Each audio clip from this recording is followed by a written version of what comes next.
नमस्ते नमस्ते नमस्ते नबोलौँ भन्छु बोल्ने दिन आइहाल्छ है। यस ऐतिहासिक राष्ट्रिय स्वतन्त्र पार्टीको पहिलो महाधिवेशनमा उपस्थित पार्टीका सभापति रवि लामिछानेज्यू, विशेष अतिथिका रूपमा आउनुभएका पूर्व प्रधानमन्त्रीज्यू, प्रमुख प्रतिपक्षीय दलका सभापतिज्यू तथा सम्पूर्ण विशिष्ट अतिथिहरू, पार्टीका पदाधिकारीहरू, मन्त्रीगणहरू, सांसदज्यूहरू तथा उपस्थित सम्पूर्ण देशप्रेमी राष्ट्रिय स्वतन्त्र पार्टी प्रेमी सबैलाई हार्दिक शुभकामना दिन चाहन्छु।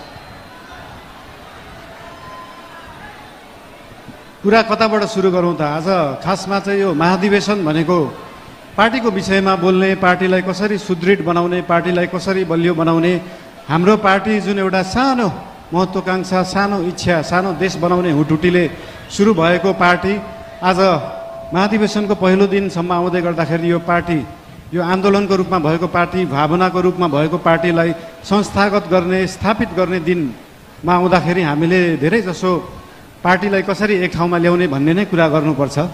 आज विभिन्न विशिष्ट अतिथिहरूले विभिन्न सल्लाह दिनुभएको छ, शुभकामना दिनुभएको छ, सुझावहरू पनि दिनुभएको छ, चिन्ता पनि लिनुभएको छ।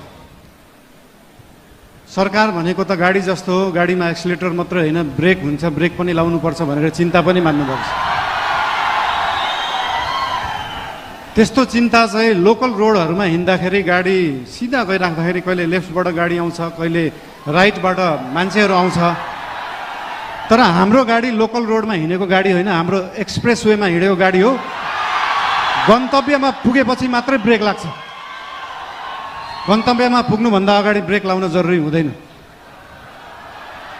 र हाम्रो गाडी अनियन्त्रित पनि छैन, वातावरण पनि मिलेर गएको छ। त्यही भएर हाम्रो पार्टीप्रति, हाम्रो सरकारप्रति जुन चिन्ता लिनुभएको छ त्यसको लागि धेरै धेरै धन्यवाद पनि दिन चाहन्छु। चिन्ता लिनु राम्रो कुरा हो। जनता र जनताको भोट भनेको हावा जस्तो हुन्छ, कहिले हावा यताबाट चल्छ, कहिले उताबाट चल्छ भनेर चिन्ता लिनुभएको छ। हामीले कुनै हावा चलाएका छैनौँ, हामीले बाढी ल्याएर खोला फर्काएको र खोला एकचोटि सिधा बाटो, आफ्नो सही बाटोमा फर्किएपछि निरन्तर त्यही बाटो बगिरहन्छ। यो हावा जस्तो कहिले लेफ्ट राइट, उत्तर दक्षिण, पूर्व पश्चिम बग्दैन। त्यही भएर चिन्ता लिनुहुनेहरूलाई धेरै धेरै धन्यवाद दिन चाहन्छु। यस्तै चिन्ता हामीलाई दिइराख्नु होला, हामीलाई मार्गदर्शन दिइराख्नु होला। मेरो एकजना अनन्य मित्र, उहाँ अहिले हुनुहुन्न, उहाँले सधैँ भन्नुहुन्थ्यो मलाई, मैले म्युजिक गर्दाखेरि, बालिन स्पटलाइटमा आउन सहज हुन्छ तर त्यो स्पटलाइटलाई मेन्टेन गर्न गाह्रो हुन्छ सधैँ। त्यस्तै चिन्ता आज यहाँ हाम्रा आदरणीय नेतागणले पनि लिनुभएको छ। त्यो स्पटलाइटमा राष्ट्रिय स्वतन्त्र पार्टी आएको छ, दुई तिहाई आएको छ, यो मेन्टेन गर्न गाह्रो हुन्छ। तर यहाँहरू सबैलाई म के भन्न चाहन्छु भने हामीले स्पटलाइटमा हामीले ल्याएको होइन, जनतालाई ल्याएको हो। र जनता सधैँ स्पटलाइटमा थियो, स्पटलाइटमा छ, स्पटलाइटमै रहन्छ।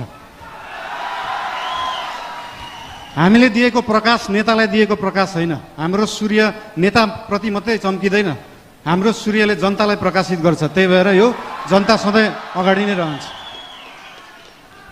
र आज पार्टीप्रति आज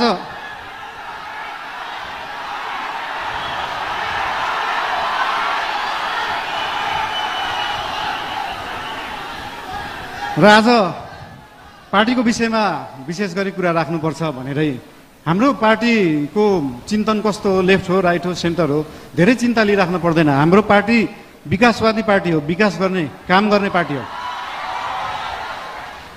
हाम्रो पार्टी अगाडि बढ्ने पार्टी हो। हामी प्रतिशोध साध्ने, पुरानो पुरानो कुरा लिएर न्यू खोज्दै बस्ने होइन। न्यू खोज्नु परे अगाडि बढ्दै गर्दा न्यू खोजिन्छ। कस्तो केसमा मात्रै भन्दाखेरि विगतका दिनहरूमा कुनै फटाइ भएका छन्, सरकारी सम्पत्तिको दोहन भएको छ, सरकारी रकमको दोहन भएको छ भने त्यहाँनिर न्यू खोज्न जरुरी हुन्छ। त्यहाँ न्यू खोज्छौँ हामी। र त्यो न्यू खोज्दै गर्दाखेरि अख्तियारलाई 5 घण्टा सोधपुछ गर्नुपर्छ, सरसल्लाह लिनुपर्छ भने हामी 5 घण्टा मात्रै होइन 5 वर्ष गर्छौँ। 5 वर्ष अख्तियारलाई राखेर सरसल्लाह गरिन्छ। त्यसमा चिन्ता लिइराख्नु पर्दैन। हामीले नियम कानुन मिच्दैनौँ, नियममा बसेरै काम गर्छौँ, नियमभन्दा बाहिर जाँदैनौँ।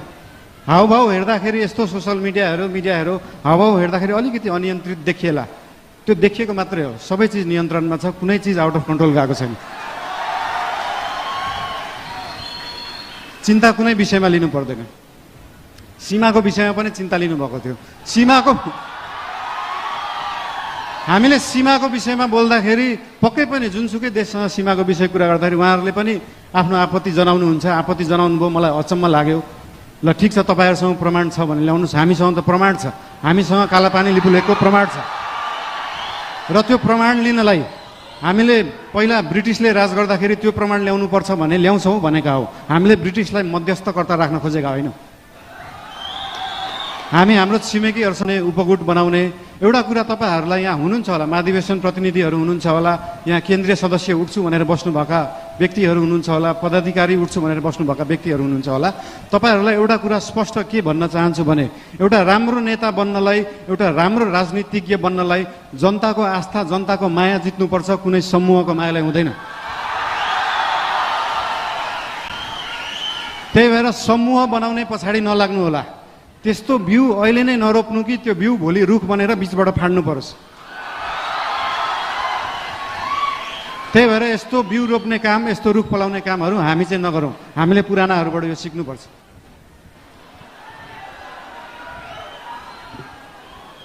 र एउटा कुरा के भन्न चाहन्छु भने हामी नयाँ पार्टी हौ, नयाँ सोचले गर्दा हामीले हरेक चुनावमा गएर एउटै एजेन्डा बोकेर जाने, सुशासन ल्याउँछु भनेको छ, सुशासनको लागि एजेन्डा बोकेको छ, सुकुम्बासी समस्या हटाउँछु भनेको छ। हामीले यही कार्यकालमा सुकुम्बासी समस्या समाधान गर्छौँ, यही कार्यकालमा सहकारी समस्या समाधान गर्छौँ। अर्को चुनावमा फेरि यही एजेन्डा बोकेर जाँदैनौँ। अर्को चुनावमा नयाँ एजेन्डा बोकेर जाने हो। र भोलि पर्सि हुने चुनाव भयो अथवा केही भयो, चुनावमा कसैलाई सिसिएम बन्न मन लाग्छ, कसैलाई पदाधिकारी बन्नु भयो, ठिकै छ। बन्नु भएन भने पनि चिन्ता किन लिनु पर्दैन भन्दाखेरि हाम्रो गठबन्धनको सरकार होइन, हाम्रो एकल पार्टी सरकार हो। र एकल पार्टीको सरकार हुँदा के बुझ्नुपर्छ भन्दा हरेक मन्त्री प्रधानमन्त्री हो, हरेक सांसद प्रधानमन्त्री हो, हरेक पदाधिकारी प्रधानमन्त्री हो, हरेक सिसिएम प्रधानमन्त्री हो, हरेक कार्यकर्ता प्रधानमन्त्री हो, हरेक आस्था राख्ने मान्छे प्रधानमन्त्री हो। भोलि तपाईँले सिसिएम जित्नु भएन, म सिसिएम भएको भए यो गर्थेँ भन्ने छ भने आउनुहोस्, भन्नुहोस्, पार्टीलाई भन्नुहोस्। भोलि तपाईँ सांसद हुन सक्नु भएको छैन, म सांसद भएको भए यो काम गर्थेँ भनेर लिएर आउनुहोस्। तपाईँलाई जे गर्न मन लाग्छ यो पार्टीले गर्छ, यो सरकारले गर्छ। र हाम्रो पार्टीका पदाधिकारीहरूलाई, सरकार र पदाधिकारीहरू, सिसिएमहरू विभिन्न जिल्लाबाट आउनु भएको छ, उहाँहरूसँग कनेक्ट भएर उहाँहरू र सरकार एउटै हो भन्ने उहाँहरूलाई चाहिँ अनुभूति गराउन अझै पनि उहाँहरूलाई अनुरोध गर्न चाहन्छु। अझै बोलौँ के गरौँ? ठिकै छ, अब नबोलौँ भन्दा बोल्ने दिन आइहाल्छ भने जस्तै। ठिकै छ, अब अर्को यो पछाडिको मन्तव्य हाम्रो सभापतिज्यूको रहेको नै छ। र एउटा कुरा फेरि अन्तिममा के भन्न चाहन्छु तपाईँहरूलाई भन्दाखेरि पार्टी चाहिँ एकै ठाउँमा राख्ने कुरा हो, पार्टीलाई एक बनाउनुपर्छ। आज भोलि पर्सि चाहिँ हामी पार्टीको बारेमा सोचौँ र त्यो पछाडि 5 वर्ष देशको बारेमा सोचौँ। धेरै धेरै धन्यवाद।